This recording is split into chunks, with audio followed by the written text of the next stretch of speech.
नमस्कार, मैं हूं अवनींद्र आशुतोष। आपका बहुत बहुत स्वागत है हमारे खास कार्यक्रम साहित्य प्रेमी पुलिस। और पुलिस के बारे में जब भी हम कोई बात सुनते हैं, महसूस करते हैं, तो लगता है कि वाह, पुलिस का काम सिर्फ यही है कि लोगों की रक्षा करे, और जो जिम्मेदारी है पुलिस के ऊपर उसको हम देखते हैं कि वाकई बहुत ज़्यादा मेहनत करती है मुंबई पुलिस। और मुंबई पुलिस का कोई जवाब नहीं है। आज जिस तरह से हम मुंबई में घूमते हैं, फिल्में देखते हैं, होटल में जाकर खाना खाते हैं, उसके पीछे का जो उसके पीछे की जो आज़ादी है, उसका मेन जो बेस है वो मुंबई पुलिस है। और हम सबसे पहले मुंबई पुलिस के सारे जवानों को आज धन्यवाद देना चाहेंगे, क्योंकि आज बहुत ही अहम दिन है हम सब के लिए। क्योंकि महाराष्ट्र की धरती पर आज ही के दिन यानी 27 फरवरी को जिस तरह से हमने मराठी दिवस की शुरुआत की थी, आज उस परंपरा में हम लगातार अपने आप को जोड़ कर रखते हैं। और इसी खास कार्यक्रम में हम आप एक ऐसे कलाकार से मिलाने जा रहे हैं जो हैं तो लेखक, कवि, लेकिन उनके ऊपर उनकी जो वर्दी है वो पुलिस की है। हमारे साथ हैं सर्जे राव आशाराम पुंगले। पुंगले साहब, आपका बहुत बहुत स्वागत है और आपको बहुत बहुत बधाई।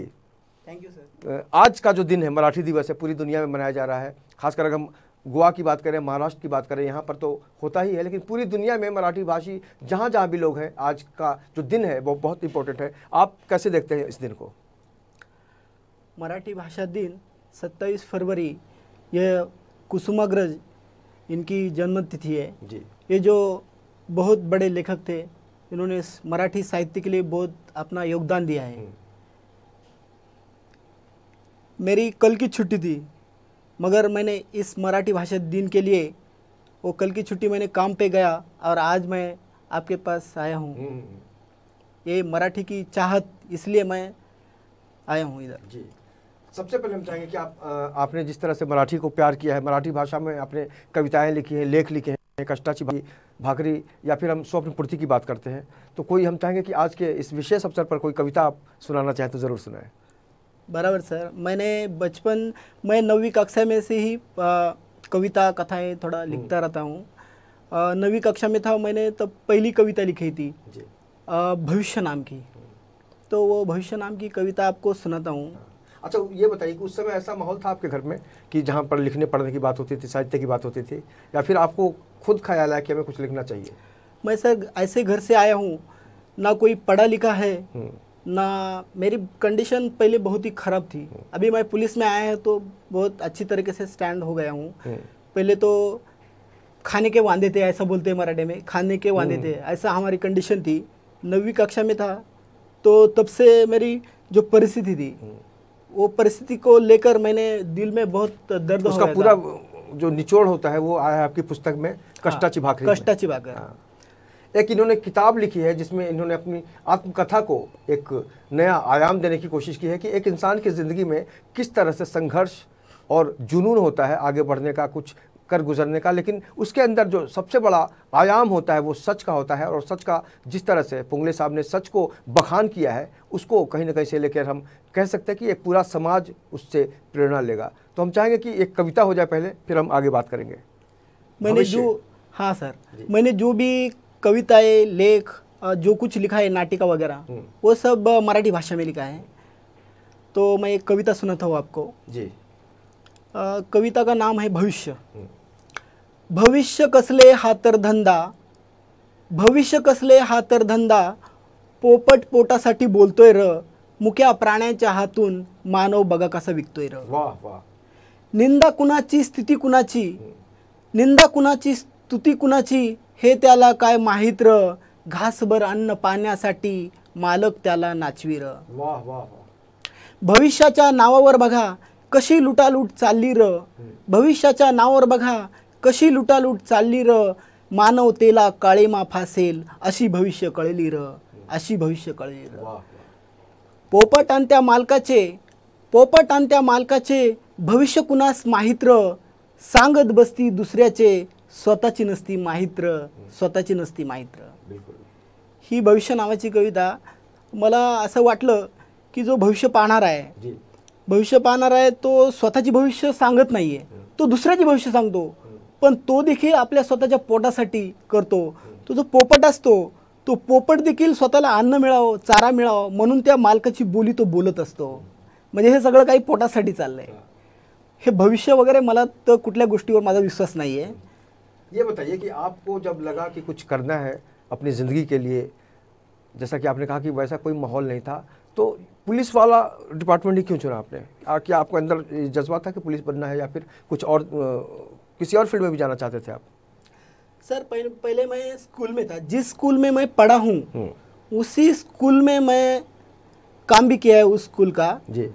मगर कुछ कारण से मैं वो स्कूल को छोड़ना पड़ा मुझे। इसलिए फिर मेरे आगे कोई रास्ता नहीं था कि मेरा घर संभाल के और उनका पेट कैसे संभालूं, ये मेरे ऊपर बहुत बड़ा जिम्मेदारी था मेरी। इसलिए मैंने ऐसा सोचा कि अभी बिना पैसे की और जल्दी से जल्दी हासिल हो सके ऐसी कोई अगर गवर्नमेंट की ड्यूटी हो तो उसे मैं देख लूँ। उसके बाद जो हमारे गांव के जो लड़के थे वो बहुत एक्सरसाइज करते थे और पुलिस में जाते थे, भर्ती होते थे। मैंने सोचा क्यों ना मैं ट्राई कर लूँ। इसलिए मेरी शादी होने के बाद मुझे एक बच्ची भी थी उस समय। आपका जन्म तो परभणी में हुआ, 1984 में हुआ। आपकी शादी किस गांव में हुई? मेरी शादी मेरे गांव में हुई। मेरी गांव की लड़की है जो मेरे पहचान की है। और सबसे बात कहने की चीज़, वो मेरे ट्यूशन में आती थी। मैं पहला ट्यूशन लेता था, उस ट्यूशन में वो पढ़ने आती थी। ऐसा नहीं कि वो बड़ी थी मगर मेरी पहचान की थी। अच्छा। हाँ। तो घर वालों ने मतलब एक बार में ओके कर दिया होगा कि चलो मेरा बेटा अगर शादी करना चाहता है। जाहिर तौर पर आपने एक दूसरे को प्रेम किया होगा। बराबर सर, पहचान हो गई। वो मेरे ट्यूशन में पढ़ने आती थी जी। और उसके बाद शादी तय हो गई और ऐसे ही शादी हो गई। अभी आपकी पत्नी क्या करती हैं? मेरी पत्नी गृहिणी है, घर में ही बच्चों को संभालती है जी। और आपको लगता है कि आप जो लिखते हैं उसमें उनका भी योगदान, सपोर्ट होता है? हाँ, क्योंकि एक राइटर तभी कुछ कर सकता है जब परिवार का सपोर्ट हो। बराबर है सर, आपका कहना बराबर है। मेरी जो वाइफ है वो मेरी फर्स्ट ये है पढ़ने वाली है। मैं जो कुछ भी लिखता हूँ वो पहले उसको ही बताता हूँ, अरे ये कैसा है, ये जो मैंने लिखा है लाइन तो ये कैसी लग रही है तुझे? तो उसमें थोड़ा बोलती है हाँ ऐसा ठीक है, वैसा ठीक है। तो वो मेरी पहली वाचक है। ये अलग बात है कि पुलिस वालों के प्रति लोगों का नज़रिया कुछ अलग होता है, लेकिन ये सच है कि अगर आप क्रिएटिव काम करते हैं तो आपको कोई ना कोई सजेशन लेना पड़ता है। और यही कारण है कि पुंगले साहब ने जब भी कुछ लिखा तो अपनी पत्नी को ये दिखाने की कोशिश की कि भाई कोई सजेशन दे दे, कोई सलाह मशविरा हो जाए। और वो उनका सजेशन आप कितना मानते हैं जब वो देती हैं? तो मानता हूँ, उसका भी सजेशन मानता हूँ, क्योंकि हर एक व्यक्ति एकदम करेक्ट नहीं होता है जी। उसमें कुछ ना कुछ बदलाव हो तो वो सजेशन देती है मुझे। अच्छा पुंगले साहब, एक पुलिसकर्मी को बहुत मुश्किल से समय मिलता है। आप इतना लिख पाए हैं, इसके पीछे जो आपकी इच्छा शक्ति है वो तो है ही, तो मैनेज कैसे कर लेते हैं? क्योंकि आप बहुत लंबे समय तक ड्यूटी भी करते हैं, अपनी क्रिएटिविटी को भी सामने लाते हैं, ये कैसे मैनेज कर लेते हैं? बराबर सर, ड्यूटी करके जब घर पे जाते हैं थोड़ा बहुत समय मिलता है तो वो समय मैं अच्छे काम के लिए लगा लेता हूँ जी। हाँ, और ऐसे ही जब जब समय मिलता है मैं वो समय को अच्छी काम में लगा देता हूँ। मेरा जो ध्यान है उस काम में होता है। कविता लिखता हूँ, कुछ घटनाएं लिखता हूँ, ऐसे ही साहित्य मेरा। ऐसी कविता कोई आपको याद आ रही है जिसको बहुत ज़्यादा लोगों ने सुना है, बहुत पसंद किया है लोगों ने, और कोई कविता जिसको आप? हाँ सर, मेरी जो मुलगा मुलगी समान नावाची कविता है जी, वो मैं आपको सुनाता हूँ। जरूर जरूर। मादीच्या त्या जन्माशिवाय किंमत नाही नराला, मुलगा मुलगी दोघे समान जाणीव असावी समाजाला। वाह। मुलगा मुलगी दोघे समान जाणीव असावी समाजाला।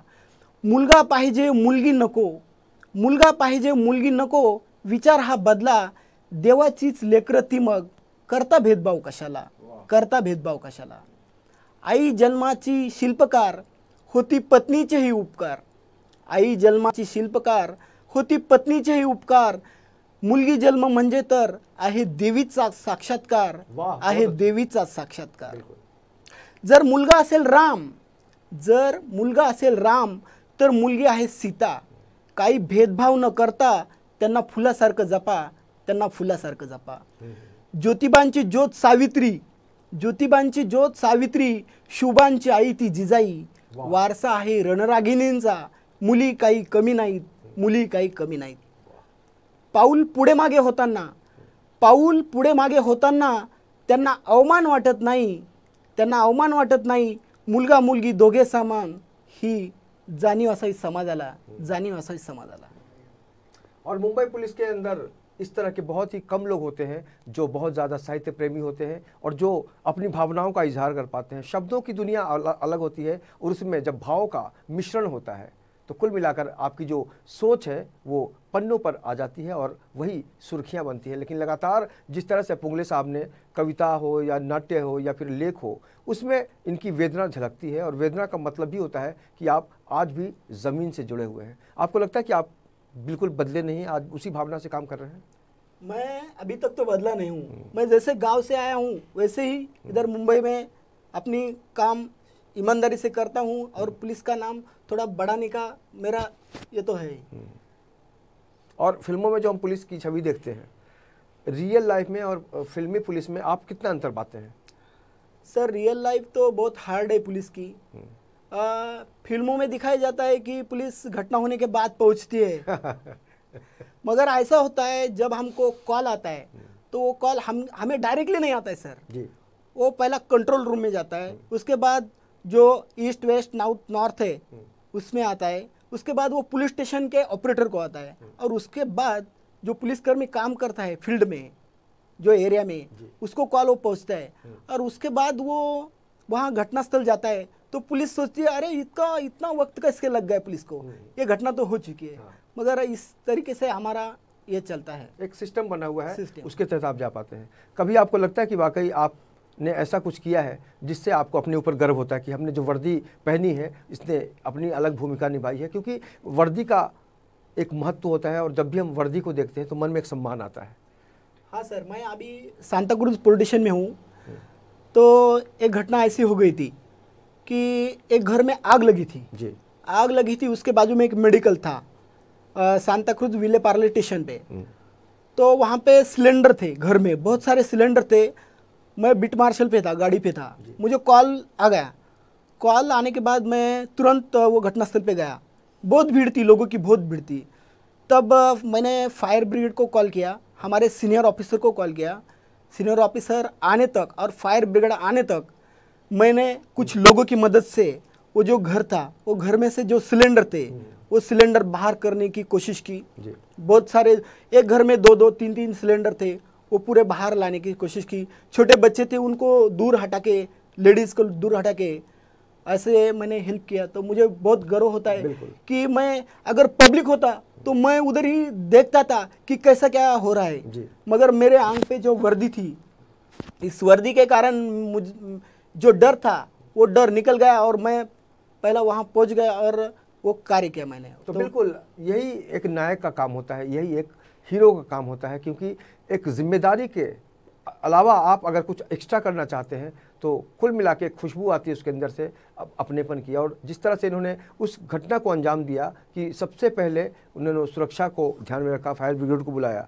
आपको लौट के किस तरह का प्रतिसाद मिला अपने सीनियर से या फिर अपने घर वालों से? बहुत हीरो बन गए होंगे आप तो. हमारे पवार साहब थे पहले, अभी कोरेगांवकर सर है यहाँ पे सीनियर साहब सांता क्रूज में. तो पवार साहब ने बहुत स्तुति की, बहुत अच्छा काम किया. तो ऐसा बोले तो कि अच्छा काम कोई करता है तो उसकी पीठ पे हाथ थपथपाना चाहिए, और हमारे सीनियर ने उस टाइम ये किया, मुझे बहुत अच्छा लगा था उस टाइम. बिल्कुल, और अच्छा तभी लगता है जब आप अच्छा काम करते हैं. यह चर्चा हम जारी रखेंगे, लेकिन फिलहाल वक्त है एक छोटे से ब्रेक का. और आज मराठी दिवस है, पूरी दुनिया में आज इसकी धूम है और उसी अवसर पर हमारे साथ हैं पोंगले साहब. देखते रहिए हमारा खास कार्यक्रम.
ब्रेक के बाद आपका बहुत बहुत स्वागत है। आप देख रहे हैं हमारा खास कार्यक्रम साहित्य प्रेमी पुलिस। और आज चूँकि मराठी दिवस है, इसलिए मराठी का महत्व हमेशा की तरह आज कुछ विशेष हो जाता है।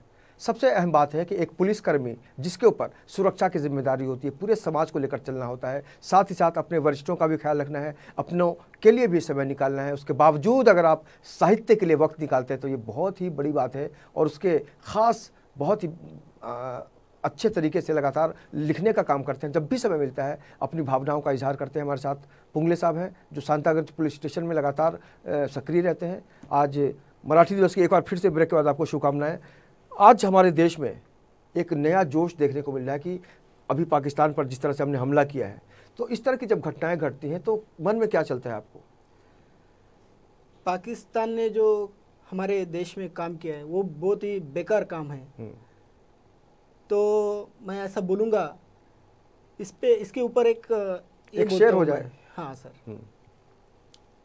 काश्मीरच्या केशरातून वाहणारे रक्ताचे पाट, काश्मीरच्या केशरातून वाहणारे रक्ताचे पाट, आसामच्या चहाला आणि पंजाबच्या गव्हाला येणारा रक्ताचा वास पाहिला की या देशात आतंकवाद नाहीये असं म्हणावेसे लाज वाटते।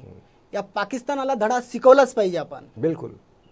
और अभी पंतप्रधान ने जिस तरह से एक नई भूमिका ली है, आपको क्या लगता है कि वाकई इससे हमारे जवानों का मनोबल बढ़ता है? जवानों का मनोबल बढ़ गया है सर, देशवासियों का सबको मनोबल बढ़ गया है और हम पुलिसकर्मियों का भी बहुत मनोबल बढ़ गया है जी। इस कारण बहुत ही अच्छा महसूस हो रहा है। हमको भी गर्व है हमारी नेवी पे, आर्मी पे और एयरफोर्स पे। तो आने वाले दिनों में आपको लगता है कि वाकई जो भी हमारे देश के दुश्मन हैं, चाहे वो पड़ोसी राष्ट्र हो या अलग अलग, बहुत सारे लोगों की आज गिद्ध दृष्टि है भारत में कि भारत के लोग जो हैं इतनी तरक्की क्यों कर रहे हैं? क्योंकि आज हम जिस तेज़ी से बढ़ते जा रहे हैं, ऐसे में कई देशों को खतरा लगता है कि हिंदुस्तान हमसे आगे ना निकल जाए। ऐसे में आपको क्या लगता है कि वाकई हम उस तरफ सही दिशा में बढ़ रहे हैं? सर, हमारे देश में पॉपुलेशन बहुत है, पॉपुलेशन बहुत है, इसलिए पॉपुलेशन के जैसा बढ़ रहा है कंपटीशन बढ़ रही है। और एक कंपटीशन के कारण एक एक आदमी बहुत टैलेंट होते जा रहा है और इस टैलेंट के कारण हमारे जो टैलेंट लोग हैं वो बाहर देश भी जा रहे हैं अपनी टैलेंट दिखाने के लिए। हमारे देश में भी टैलेंट दिखा रहे हैं। ये कारण हर किसी देश को भारत के नज़रें बिठा के बैठी है हर कोई देश कि भारत में क्या हो रहा है। हाँ। ये लोग ऐसे एक अच्छे तरीके से चल रहे हैं। और बहुत सारे देश की ये सोच है कि अगर भारत में हम व्यापार करते हैं, बिजनेस करते हैं तो बहुत ज़्यादा पैसा आएगा, क्योंकि ये बहुत बड़ा देश है। पिछले दिनों हमने देखा कि 10-10 रुपये में भी चीनी आइटम मिलने लगे थे, चाइनीज़ आइटम मिलने लगे थे, चाहे वो मोबाइल हो चाहे वो कुछ भी हो। चावल तक आ गया था मार्केट में, जो चाइना का अंडा था, सब के सब नकली। लेकिन हिंदुस्तानी अपनी जो सोच होती है उस पर कायम रहते हैं। और ख़ासकर अगर मराठी मानुष की बात करें तो वो तो बिल्कुल मिट्टी से जुड़ा होता है। क्या कहेंगे आप? बराबर है सर, हमने हर किसी ने सोच लेना चाहिए कि अपनी इंडियन जो चीज़ें हैं वही खरीदना चाहिए। ये पाकिस्तानी चीज़ें, चाइना की चीज़ें ये कम से कम खरीदो या खरीदो मत। इसके कारण अपने देश की तरक्की होगी, अपने देश का जो पैसा है अपने ही देश में रहेगा, खुशहाली बढ़ जाएगी, ऐसा मुझे लगता है। अच्छा, आप तो एक राइटर हैं, जब महाराष्ट्र में देखते हैं कि किसानों का जो दर्द है वो छलकता है, नासिक से लोग मुंबई तक आ जाते हैं, तो एक कलाकार होने के राइटर होने के नाते आपको कितना मतलब तकलीफ होती है? मैं खेड़ेगांव से ही हूँ सर, इसलिए किसानों को मैंने मेरे आंखों से देखा है। बहुत तकलीफ है किसानों की। हमारे इधर तो दुष्काल ही रहता है, कम से कम बारिश गिरती है और वो जो पानी रहता है वो बारिश का पानी बह जाता है, उसका ना कोई इकट्ठा करते हैं कोई ना, ऐसा ये है। इसके कारण बहुत किसान परेशान है उधर। आपको लगता है कि अभी भी बहुत कुछ करना बाकी है? जिस तरह से हमने आज़ादी महसूस की इस देश में 1947 के बाद, हमने खुली सांस में हवा लिया, अंग्रेज़ों से हमें मुक्ति मिली, आज लगता है कि वाकई कई ऐसी समस्याएं हैं जिसके प्रति हम बिल्कुल सक्षम नहीं हो पाए हैं और आज हम कहीं ना कहीं से गुलाम हैं, चाहे वो गरीबी हो, शिक्षा हो या फिर किसानों की जो तकलीफ़ है। हाँ सर, किसानों की तकलीफ बहुत है। किसानों को बहुत सारा शासन ने, गवर्नमेंट ने योगदान देना चाहिए। इसके कारण किसान खुशहाली महसूस करे, खुश हो जाए। अगर किसान खुश होता है तो बाकी पब्लिक खुश हो जाएगी। जो अनाज उगाता है, अन्नदाता है, अगर वही ठीक से नहीं चल रहा है तो फिर बाकी पब्लिक का ये नहीं है सर। अच्छा, एक पुलिसकर्मी, उसको बहुत कुछ पता होता है, कई बार उसके अंदर गुस्सा भी होता है कि मैं इसको छोड़ूंगा नहीं या ये गलत आदमी है। आपको लगता है कि कई बार हमको सिस्टम से जिस तरह से जानना, आज बहुत सारे लोगों ने ये सोचने की कोशिश की है कि एक बहुत ही पुराना सिस्टम है मुंबई पुलिस का या फिर हिंदुस्तानी पुलिस का, उस पर कुछ नयापन आना चाहिए। आप इंडिविजुअली क्या सोचते हैं? अभी सर 8 घंटे की ड्यूटी हमारी हो गई है जी। हमारे डीजी साहब ने जो किए, परसल गिरकर साहब ने बहुत अच्छा किया है। पुलिस लोगों के ऊपर बहुत मेहरबानी है उनकी, बहुत अच्छा काम किया है। इस 8 घंटे के कारण सर हमारी तबीयत, हमारी फैमिली के और देखने का बहुत ही ये अच्छा हो गया, हमारे लिए बदलाव आ गया मिल रहा है बिल्कुल। और पुलिस के काम में भी बहुत चेंजेस हो गई है। एक सुबह जो आता है आदमी, अगर वो 12 घंटा ड्यूटी करता है, 16 घंटा ड्यूटी करता है तो वो परेशान होता है। उसका जो ये है रूटीन है वो बिगड़ जाता है। अगर 8 घंटे की ड्यूटी है तो खुशी खुशी से बहुत अच्छा काम कर सकता है और करता है और कर रहे हैं। ये बहुत खुशी की बात है। 8 घंटा ड्यूटी हमारी हो गई, बहुत अच्छा बात है। बिल्कुल, ये तो बहुत बड़ी उपलब्धि है, क्योंकि अक्सर हम देखते थे कि पुलिस वाले जब ड्यूटी करते हैं तो ये भूल जाते हैं कि मौसम कौन सा है, टाइम कौन सा है। बस अपनी जिम्मेदारी के प्रति जो वो अपनी भूमिका निभाते थे, तो कुल मिलाकर मुंबई की सुरक्षा उससे जुड़ी रहती थी। और आज जिस तरह से मुंबई पुलिस के चेहरे पर एक सुकून है, और आपको लगता है कि इससे आपने लेखन को और भी ज़्यादा मतलब मजबूती से पकड़ लिया है और कुछ लिखने की इच्छा हो रही है? हाँ सर, अभी ये बहुत अच्छा हो गया। और हमारे डीजी साहब ने हमें अभी महाराष्ट्र का पहला साहित्य सम्मेलन जो हो गया अभी 25 तारीख को, वो सबसे बहुत अहम है। क्योंकि हमारे पुलिस डिपार्टमेंट में ऐसे बहुत सारे लोग हैं जो छुपे कलाकार है, अभी वो बाहर आएंगे। ये जो साहित्य सम्मेलन हो गया है, इसमें डीजी साहब ने बोला है कि हर साल अपन ये प्रोग्राम करेंगे, तो हमारे लिए कलाकारों के लिए बहुत अच्छा स्टेज बन गया है। और हमारा जो उम्मीदें बढ़ गई हमारी। इसके कारण मैं तो लिखता ही रहता हूँ और आगे भी बहुत कुछ लिखूंगा। हाँ, क्या क्या प्लानिंग है, मतलब और क्या क्या लिखना चाहेंगे? उपन्यास लिखना चाहेंगे, नाट्य लिखना चाहेंगे या फिर कविताएं? 2014 में मेरा स्वप्न पूर्ति, मेरे वास्तववादी कविता, ये कविता संग्रह प्रकाशित हो गया था जी। उसके बाद मैंने, अभी मेरा उम्र कम है मगर जो अनुभव है वो मेरे बहुत ही खराब अनुभव है, इसलिए मैंने मेरा ऑटोबायोग्राफी लिखा है, मेरा आत्मचरित्र लिखा है, कष्टाची भाकर। और इसके बाद मेरा वंदना नाम आपने यूज किया है, ये ख्याल खुद आया कि किसी और से मतलब सजेशन के बाद आपने फाइनल किया? क्योंकि इसमें बहुत कुछ समझ में आता है। कष्टाची भाकरी का मतलब होता है तकलीफ की रोटी, यही हुआ ना? बराबर है सर। भाकर ही नहीं मिलती थी हमको, सही में बोलो तो।